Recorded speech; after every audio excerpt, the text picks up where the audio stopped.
is the Euromed Lab, which is the biggest European congress in the field of clinical chemistry and laboratory medicine. Hi guys, and many thanks for joining me. If you are new to my channel, hi, I'm Kat and I like to talk about crimes, conspiracy theories and all sorts of related things. Please don't forget to make sure you hit that big red subscribe button below and also hit the notification bell so you are the first one to know about any new videos I upload. For my returning subscribers and viewers, I would like to thank you all so much for all the continuous support and all the lovely messages I always read from you. This is what keeps me going. Thank you so much. In today's video, I want to talk to you about another guest at the Ocean Club Resort at the time of Madeleine McCann's disappearance. But before we get started, here is the disclaimer. I do not mean to be disrespectful to anyone I talk about in today's video. The video is for educational and entertainment purposes only. The information I collect is from the internet. I compile this information, I make a video, and from this you guys are more than welcome to draw your own conclusions. Thank you. Jan Lewandowski, according to Ocean's Club check-in list, made a booking through Thomas Cook, arrived at the resort on the 29th of April 2007 and left on the 3rd of May 2007, on the same day of Madeleine's disappearance. And as far as I understand from the check-in list, they were a group of 4 people. Unfortunately, for some reason, there are no flight information such as the flight number on the Thomas Cook arrivals compared to Mark Warner, which have the flight numbers, which is a bit weird if you think about it. So, I was trying to find out if indeed Jan Lewandowski used the UK airport at Gatwick or Manchester for the return flight, or if his departure from the Ocean Club would have been in a country other than the UK. And as it turns out, according to the Aviation Data Unit from April 2007, all flights by Thomas Cook UK to Faro Airport, Portugal originated from the UK and would have been return flights to UK from Faro and no other country.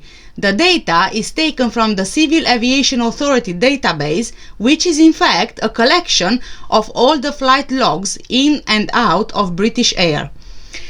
It couldn't have been any other country apart from the UK because the Thomas Cook UK airline, as stated in the guest check-in list at the Ocean Club, operates only flights to and from the UK. Thomas Cook as a whole operated from various countries in the world, but under name variations, such as Thomas Cook Airlines Belgium, which operated in Belgium, logically. So, in my opinion, Jan Lewandowski lived in the UK at the time of Madeleine McCann's disappearance. But there's one thing. When it comes to who this Lewandowski character is, I really have to say it's a tricky situation. I'm not exaggerating when I say I spent a whole week trying to find out who he is, and honestly, I'm a bit stuck. I found more than one Jan Lewandowski, which is not unusual as a lot of names are very common. However, 3 of these individuals caught my attention and I think it's really worth mentioning them.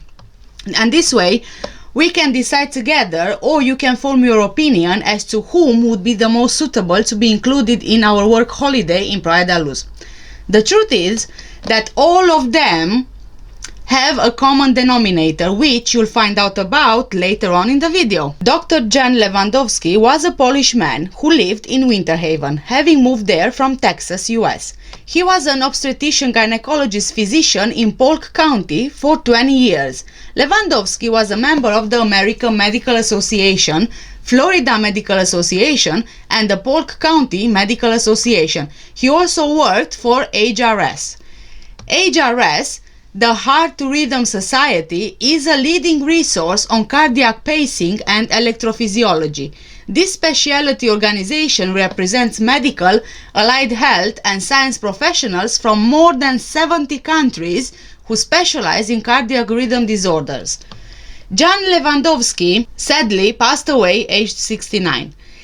His son, however, Piotr Lewandowski, is a gynecologist and obstetrics specialist. He is also the founder of the Novum Fertility Clinic, taking precedence from his father, Jan Lewandowski. Novum Fertility Clinic is a family planning institute. The work ranges from insemination to genetics, sperm bank, cryotransfer, and in vitro. Between 1992 and 1994, Piotr attended IVF clinical training in Germany. In 1995, he attended the European Society of Human Reproduction and Embryology workshop on assisted fertilization by intracytoplasmic sperm injection in Belgium.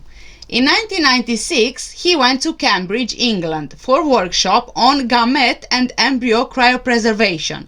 Embryo cryopreservation is the process of freezing and storing embryos and is a part of most in vitro fertilization programs.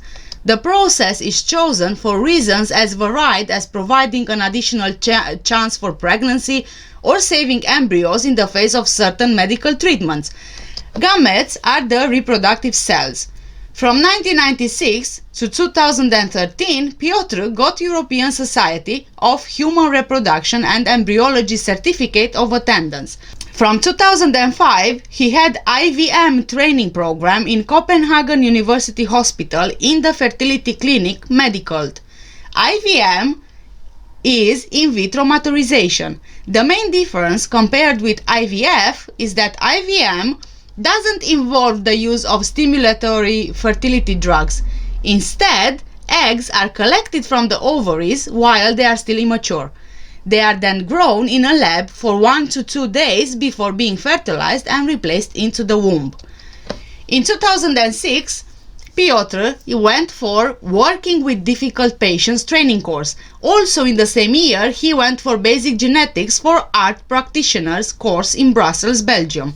He also got his ASRM Certificate of Attendance from 2008 to 2012. In 2012, he went for Doppler in Gynecology and Obstetrics at Mazurian School of Ultrasonography and Gynecology in Poland. Piotr Lewandowski speaks English, German, Russian and Polish. He is also a member of Polish and foreign scientific societies such as Polish Gynecological Society since 1990s. He is a founding member of the Polish Society of Reproductive Medicine and also a member of ASHRE, European Society of Human Reproduction and Embryology since 1995. He works at his Novum clinic and plays a role in diagnostics, conservative treatment, insemination, determining patient suitability for in vitro, preparing patients for IVF, IVF stimulation, embryo transfers, prenatal care for pregnancies resulting from fertility treatments, IVF stimulation and ovarian biopsy, etc. I know that he is not called Jan Lewandowski, but hear me out on this. Yeah, I know it's a pink straw. I have hundreds of straws and they're all colored, so yes, it matches with the cup.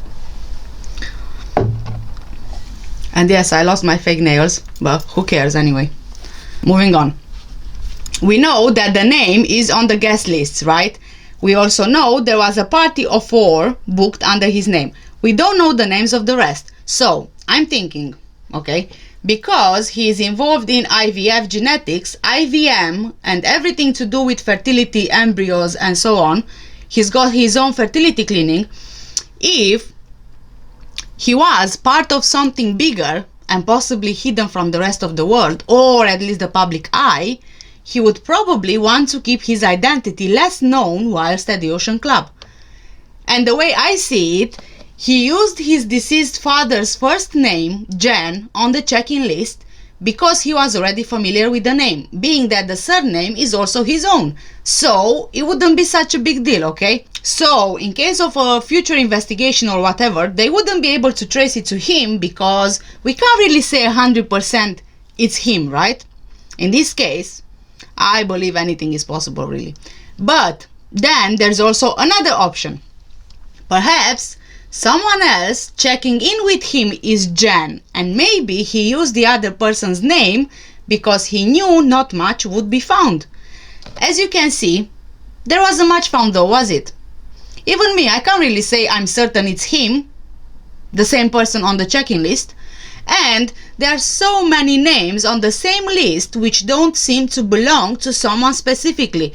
I came across names which send me to celebrity names, famous people, even serial killers, which is a bit realistic if I'm honest. But more on this in another video. We also know there might be errors in the name typed in on purpose or just as a mistake. Look, for example, Weinberger, right? On the list, he's spelled as Weinberger with U. However, he's called Weinberger. Instead of U is an E. Anyway, whichever way I say it, with an U or an E, to me it sounds the same. I think I'm just... the way I say it, it just sounds the same. Anyway, never mind. On the list, Lewandowski is spelled with an R. But in reality, there's no such name but with an N instead of an R. And I came across more than these errors, and because there are so many, it leads me to believe somehow they were made on purpose. Think about it like this. There were, and there are, so many people investigating this case, researching, checking, and double-checking, and checking again, analyzing, and so on, and so forth. Whoever is the so-called head of this cover-up, they planned ahead because they thought that if this gets big, people will start researching and put things together. So the best solution would have been, you know, a misspelling here, another one there, derailing here, another one there, and then it gets muddled up. Because if you can't find a person with that name, or the opposite, if you find too many people with the same name, maybe you give up looking. Which is kind of the purpose of it, if you get what I mean. I mean, as a group of people, like you and me, if we are thousands and thousands of people researching the same thing, we can research more and more than a team of police, let's say, for example, which is a team like what, 4 or 5 people? Yeah, they might have access to more resources than we do, but compared to us, which we are like 10,000, 20,000, thousands of people, because we are not the only ones researching this. We are not like a group of 5, 10 people who are researching this. It's a lot bigger. Which brings me to the next individual, Christoph Lewandowski, who is a professor at Poznan University of Medical Sciences, Hematology and Bone Marrow Transplantation. There's not a lot of things I could find on him, which again seems a bit strange. His expertise seems to be in CML, which is chronic myeloid leukemia, the type of cancer that starts from the cells in the bone marrow. He's also an expert in thrombosis, hematopoietic stem cell transplantation, clinical hematology coagulation, stem cell transplantation, bone marrow transplantation, molecular hematology, and hematological malignancies. He has over 167 publications, which again makes me wonder why is it I can't find more details on him. Most of his publications focus on leukemia, including neonatal leukemia in plasma, inhibitors, chromosome aberrations, and related to cancers. Basically, that's everything I could find whatsoever on Christoph. But Professor Christoph Lewandowski number 2 is an expert in endocrinology and diabetology. He graduated with honors from the Medical Academy in Lodz, Poland in 1992. He also studied in Great Britain between 1991 and 1992 at the University of Leeds Medical School. In 1994, he passed the British recognition exam. He is one of the few endocrinologists and internists in Poland who completed full postgraduate training, including specializing exams in Great Britain, even before Poland joined the European Union. After returning to Poland, he obtained the title of habilitated doctor in 2007 and professor of medical sciences in 2012. Between 1995 and 2003, he worked in Great Britain, obtaining a PhD in medical sciences and specializing in internal medicine, endocrinology, and diabetes. He published numerous publications on pituitary diseases, obesity, polycystic ovary syndrome, and gestational diabetes. Christoph is a member of the Royal College of Medicine of Great Britain, the Society for Endocrinology UK since 1998, the Endocrine Society USA since about 2002, the European Society of Endocrinology from around 2006, the European Association for the Study of Diabetes since around 1998, the Polish Society of Endocrinology since 2004, the Polish Thyroid Society since 2016, and the Polish Society of Oncological Endocrinology since 2019. He is part of Salve Medica Specialists. Salve Medica is a specialist clinic in Lodz, Poland, with over 50 medical specialist doctors. The clinic provides patients with comprehensive medical care, from diagnosis through medical recommendations to surgical procedures using specialized equipment. Detecting diseases before the onset of symptoms is possible at Salve Medica thanks to modern imaging diagnostics, genetic and analytical labs. They also have a fertility clinic with the highest success rate in the country. On this one, I confess I'm confused. And I am really not quite sure which one is the individual on the guest list. My opinion is that, in my opinion, the most likely would either be Piotr Lewandowski, who has the fertility clinic, for obvious reasons, and then the second choice would be Christoph, who works at Salve Medica. Christoph seems to have studied more in the UK than Piotr. However, Piotr's dad was called Jan. Oh, this is really hard, honestly, so hard. Anyway, what all these individuals have in common is the Euromed Lab, which is the biggest European congress in the field of clinical chemistry and laboratory medicine, with more than 5,000 delegates and 4,000 visitors from over 100 countries. It's organized by IFCC, International Federation of Clinical Chemistry and Laboratory Medicine, and EFLM, European Federation of Clinical Chemistry and Laboratory Medicine. It takes place every 2 years. In 2007, this congress took place in June, on Thursday the 7th in Amsterdam. After Jerry's scheduled meetings, he was catching up with, and I quote, a friend of mine who was attending a medical conference in Amsterdam, end of quote. So, I believe this friend was Matthew Oldfield, who is believed to have been attending the Euromed Lab 2007 event in the city at that time. I'm gonna show you a photo right now. I'm not sure if you can spot him, but I think that he's the guy on the left in the green shirt, casually dressed. Anyway, even if it wouldn't be him at the Congress, we know Jerry met up with someone in Amsterdam who was attending a medical conference, and the medical conference at the time was Euromed Lab. Jerry and Kate were there for a press conference. And here is the press conference.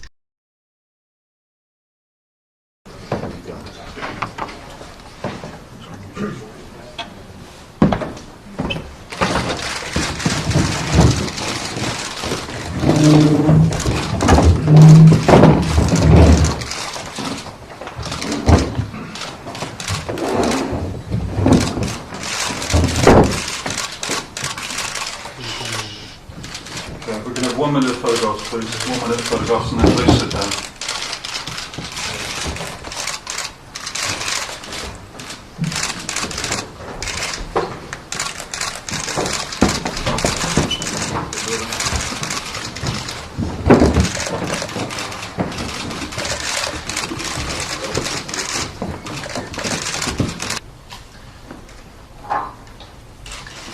Madeleine was abducted from our holiday apartment 9 days before her 4th birthday on the night of the 3rd of May in Praia de Luz, which is near Lagos in the Algarve.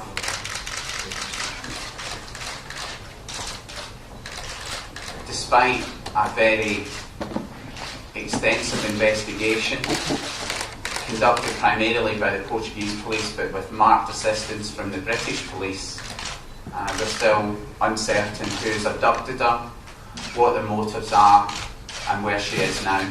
She was wearing pyjamas almost identical to these ones. Madeline's the younger sister, so they're a little bit smaller than Madeline's. As you can see, it's a pink top with an tagged Viola on and short sleeves. White pyjama bottoms with a floral print on, and another picture of Viola on the right leg, lower right leg. So as I say, these are virtually identical to what Madeline's wearing, only they're a little bit smaller, and Madeline's doesn't have a picnic on.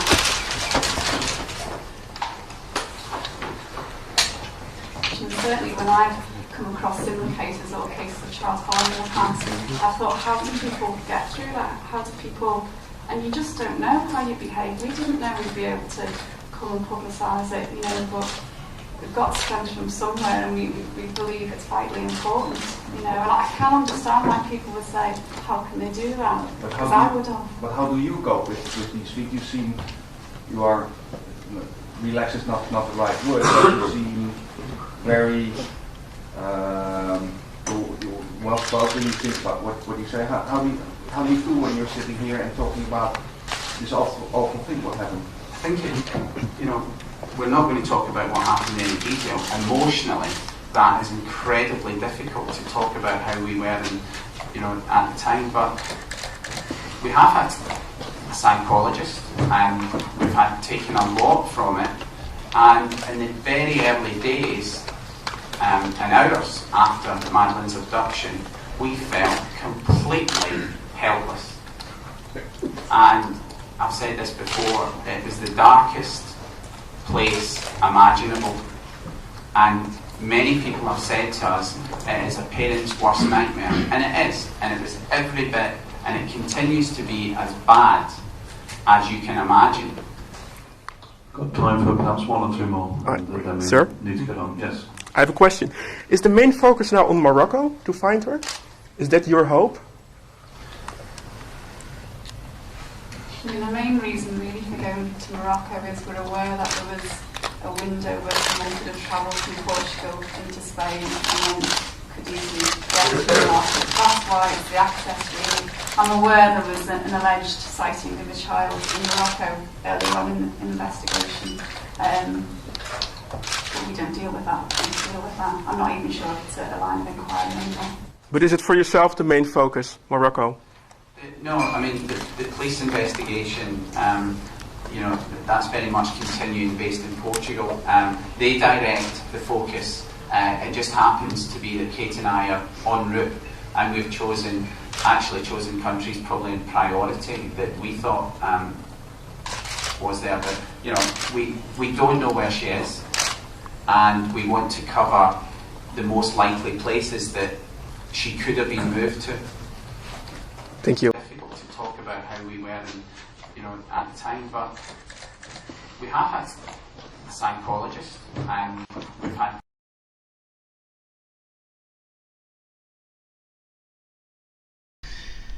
So that everyone understands, right? Euromed Lab conference is a congress with medical professionals, scientists and so on, where groups of science people can submit their research or publications, studies, and from each a speaker is chosen to present the publication. As far as I understand, there's some sort of a competition going on there. I'm not sure, and I believe that practically, well, this is my point, practically this research and the work that they do, if interesting enough, then they probably can get funding or sponsors or investors in the projects that they are presenting. I mean, it would make sense the way I see it. And it's also, we have to remember, it's not cheap to attend this. I don't think someone would pay between 400 and 900 euros to attend for no benefit to them. And honestly, I still can't get it out of my head. How can Jerry even think 1 month after Madeleine's disappearance to go and meet up with a friend? I don't know. Even their family went visiting from the UK. They even spent time picnicking at picnics. They spent time at the beach and so on. They were like nothing happened whatsoever. And if you think about Kate and Jerry's schedule, They were in and out of countries following Maddie's disappearance so quick, at times even in the same day. Now they are in Amsterdam, the next minute they are back in Portugal. Of course, I think they were using the private jet given by the business tycoon Brian Kennedy, allegedly, or another wealthy backer. Yeah. Anyway, going back to Euromed Lab, you've noticed this event is every 2 years. Oh, for God's sake, that LED light is off again. Oh, okay, never mind. Anyway, going back to Euromed Lab, you've noticed this event is every 2 years, and for every 2 years this event is not happening, there is another one called World Lab Congress. These both are part of the IFCC, the International Federation of Clinical Chemistry and Laboratory Medicine. The president of IFCC is Graham H. Bistol.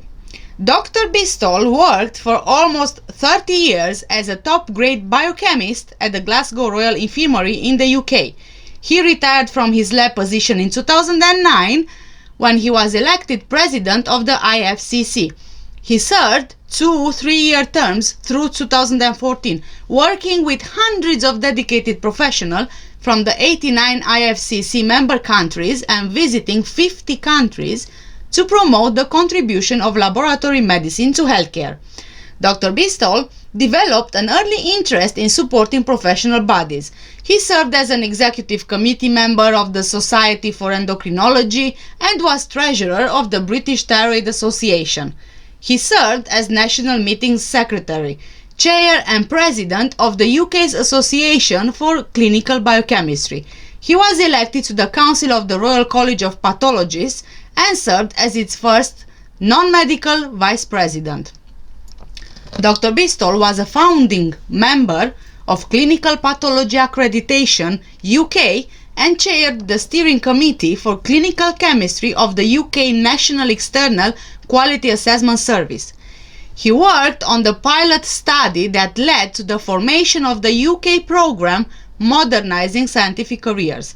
His involvement in international clinical chemistry started in 1996 when he helped to organize the World Lab meeting in London. He served as secretary of the European Communities Confederation of Clinical Chemistry and Laboratory Medicine, which is now the European Federation within IFCC. Dr. Bistol led the largest biochemical endocrinology unit in the UK, which provided specialized endocrine assays for Scotland and provided opportunities for collaborative clinical research. This work resulted in more than 170 original peer-reviewed publications and was recognized when Dr. Bistol was awarded honorary fellowship of the Royal College of Physicians and Surgeons of Glasgow. It's also worth mentioning another thing. The Lewandowski group is not related to any of the Lewandowski individuals I just mentioned, but this group, I think that this guy's name is Joseph Lewandowski. This group is part of University of Oxford and the University of Warwick. My interest in this group came up when I realized what they are researching and studying, apart from the obvious, which is the name. So, at University of Warwick, the Lewandowski group focuses on development and applications of solid-state and solution nuclear magnetic resonance to study structure, dynamics, and interactions of biological systems in the context of integrated structural biology. Nuclear magnetic resonance spectroscopy is the use of the phenomena to study the physical, chemical, and biological properties of matter. Chemists use it to determine molecular identity and structure. Medical practitioners use magnetic resonance imaging, MRI, a multidimensional NMR imaging technique for diagnostic purposes. So they are connected, MRI and NMR, which is the nuclear magnetic resonance.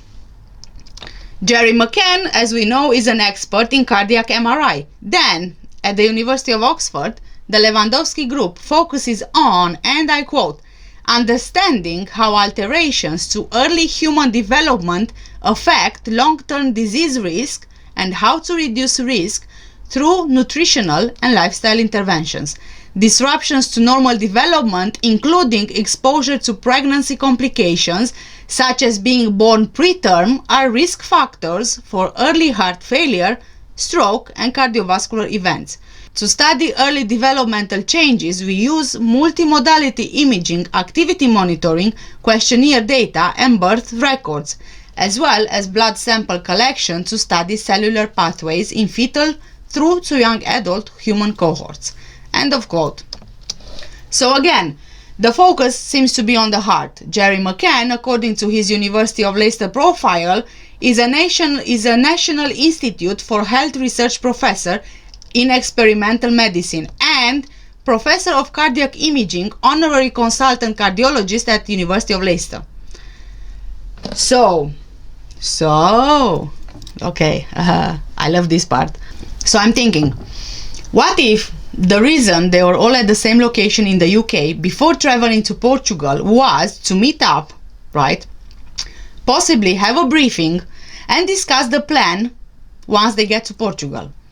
Carry out that same plan in Portugal and then finish off the findings once the plan went through. Finalize the project, which will be presented at Euromed Lab later in June 2007. And then, if you look closely at the Ocean Club's guest list, most of these people had kids of the same age or similar ages, 2, 3, 4 years old. The most predominant, I think it's around 3 years old. And I think that there is something about the age here as well, you know. What are the odds? Tell me, what are the odds that so many people with kids of the same age and appearance would be at the same time at the Ocean Club, out of season, and all of them would be in the medical field? Most of them flying from Gatwick, staying between the same dates, most using the same booking package. I mean, come on, this is 1 in a million. The odds, if you ask me, are just the same as winning the lottery. Honestly. And another thing, I'm starting to see a pattern here. You have all these scientists and professionals, each of them specializing in their own area, right? It looks like someone took a list of doctors, professors, scientists, and professionals and started picking from that list what would be suitable for a project. It might seem that these individuals on the Ocean Club's guest list are not connected to each other, but look at it another way. Think of the bigger picture, right? You have more than 20 individuals, each of them specializing in their own area. They seem to be like a piece of the puzzle individually, but when you add them together, they complete the puzzle. It seems that the group was created for a purpose. It seems that UK is the base, Portugal was probably the hideout, as they were not known in Portugal, and possible Euromed Lab could have been the presentation of the findings and moving forward. I'm just speculating here, purely speculating. It does seem plausible to me. I mean, I don't know about you. How do you think it sounds? And this is all for today's video. I feel really bad that I couldn't say for certain which one of the individuals I mentioned is the one on the guest list, but I thought that it's best if I just give you all the info I can find and you know, you can make up your mind. So please let me know once you decided in the comments below which one do you think it really was. Which one? I'm waiting. No, I'm actually looking, this fake nails fell off. Yeah, I did my own nails. You know, you don't actually need training or beauty school to do your own nails, fake nails. I do my nails all the time and I didn't get any training for it. Yay! Who cares anyway? Okay, many thanks for watching today's video. Before you go, please don't forget to check that Christmas gift ideas list. The link is in the description below. I put up together a gift ideas list, so you don't need to scroll tens of thousands of Amazon pages to get what you're looking for. I'm an Amazon influencer. It's not my shop, but as an Amazon influencer, any sale through my link will earn me a 10% commission. And many thanks for those of you who've already made purchases through it. Thank you. This is helping me and my channel enormously. Thank you so much. And also, please make sure if you learned anything from today's video, don't forget to hit the big red subscribe button below. Also make sure you hit the notification bell so you are the first one to know about any new videos I upload. Thank you so much for watching. Take care and stay safe. Bye bye.